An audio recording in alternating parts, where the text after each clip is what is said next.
It's quite a hand-wavy title, The AI Path to Sustainable Abundance, but it is important. It's going to be a theme that I touch on in the next 10 minutes. I'm not going to keep you for too long because there's a lot of science to get into. And we are going to demo Orbital live here today, later on in the afternoon after the panel. So please make sure you stick around for that. We're doing a live demo. Anything can happen. It'll be fun. It'll either be fun because it works or it'll be fun because it doesn't. So let's talk about the AI path to sustainable abundance. I'm really here to talk a little bit about where AI is today, why it's so important to have super intelligent systems within the energy chain, where AI is going to go over the next 10 years, and kind of the dual mission of this company. So it is a company, as are all the companies within the energy chain. The dual mission is to create a product that delivers transformative value to customers. We can do that while delivering huge global human impact at the same time too. We're going to start with an understanding of where AI is today and what we've been focused on. So for the past 10 years, we've spent $6 trillion a year optimizing the virtual world.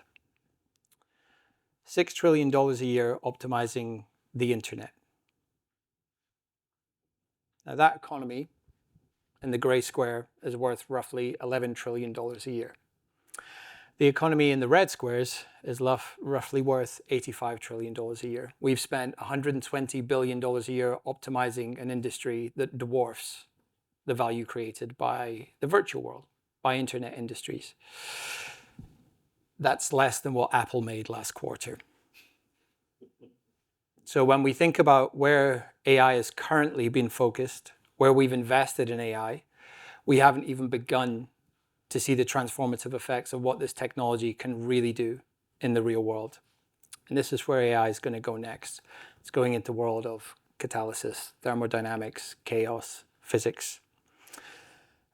And in particular, the world of the energy chain.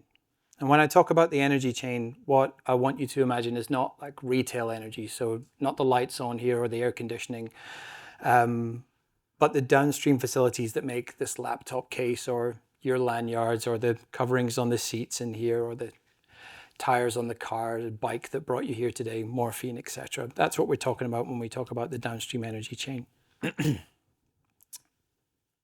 The under-optimization of this industry is alarming. What you're seeing on the screen behind me is Microsoft, Cisco, and Dell, their annual revenues left on the table every single year by this industry because of under-optimization.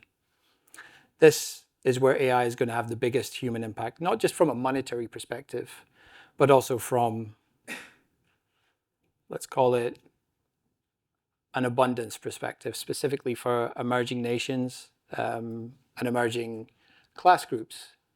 We've got 500 million people joining the Indian middle class in the next 10 years. We're currently in a 3 to 5% energy deficit. The first time in human history we've been there. If we're going to deliver sustainability, we have to deliver first and foremost abundance, because we have no right to say to these emerging nations, to these industrializing nations, even though the West may be deindustrializing, we have no right to say to them that they cannot have what we already do. They're going to want the same things that we already have. It's our job to find a way to deliver it to them. And in this sector, the most consequentially under-optimized sector on Earth, lies that opportunity.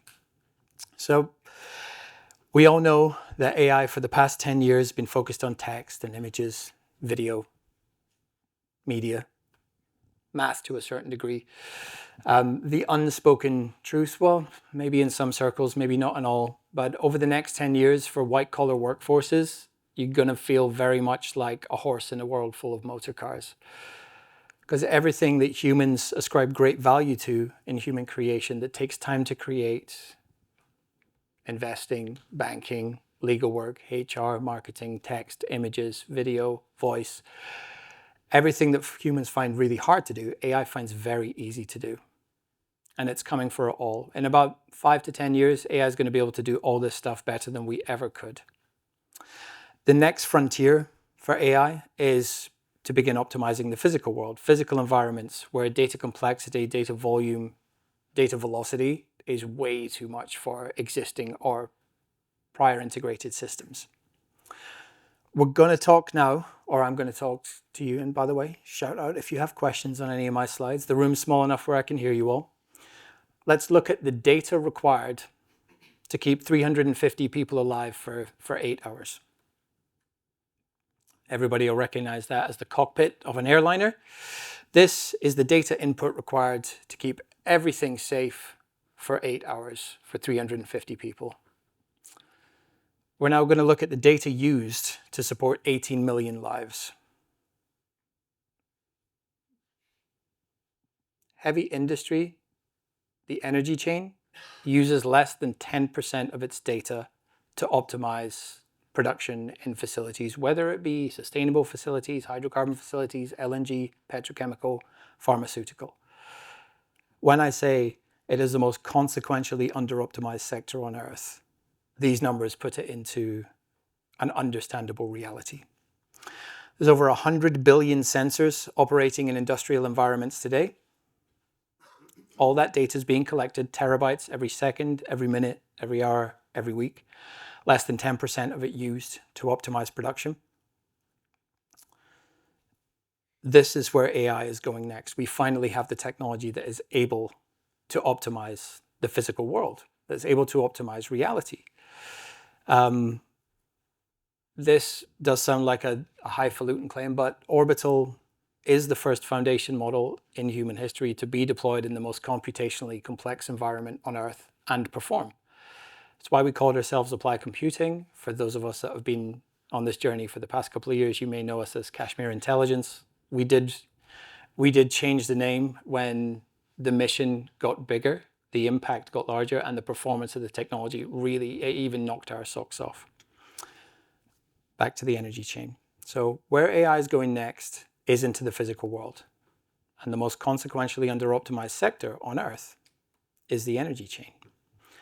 When we talk about the downstream sector, we talk about the production of rubber, of jet fuel, of diesel, of plastics and polymers, etc., that kind of constitute everything that we use to live day to day. Half of that energy used in production is wasted. Half of it. That gray space is $4.7 trillion a year is wasted. That's Germany. It's the entire GDP of Germany wasted every single year because of under-optimization. And this is also where we catch a glimpse of a transition path, the ability to deliver sustainability and abundance at the same time. It's not in producing more, it's in optimizing what exists. It's in decarbonizing what exists. So the transition path really looks like getting super intelligent systems into these facilities as quickly as human possible. The facilities at the moment, they're aging, they're suffering from lack of investment, they're complex. A lot of the decisions made are made using spreadsheets and instincts and outdated alarms, linear models. We're going to get into the science of this in a second. Sam's going to talk to you a little bit about why it's been so hard to build AI for these sectors. And the scary part about the energy chain is the energy transition adds complexity. Some of you in the room will know this, some of you won't. It was definitely new information to me 3 years ago, about a year into working on this technology with Sam. The average downstream facility, so the place that makes jet fuel or rubber or diesel, etc., they run on about 1 to 2% profit margins per month. Every quarter, they experience around 7 to 13 days of unplanned downtime at a cost of around $350,000 a day. A sustainable facility runs on half that margin and double the downtime. Because we spent 90 years perfecting our ability to transform hydrocarbons into usable products. Sustainable and circular feedstocks, we've had less than 20. We're barely competent at it at this point.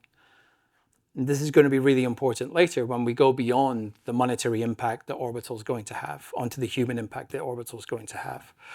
Because unless we can deliver a path to profitability in these sustainable facilities, they're not going to happen.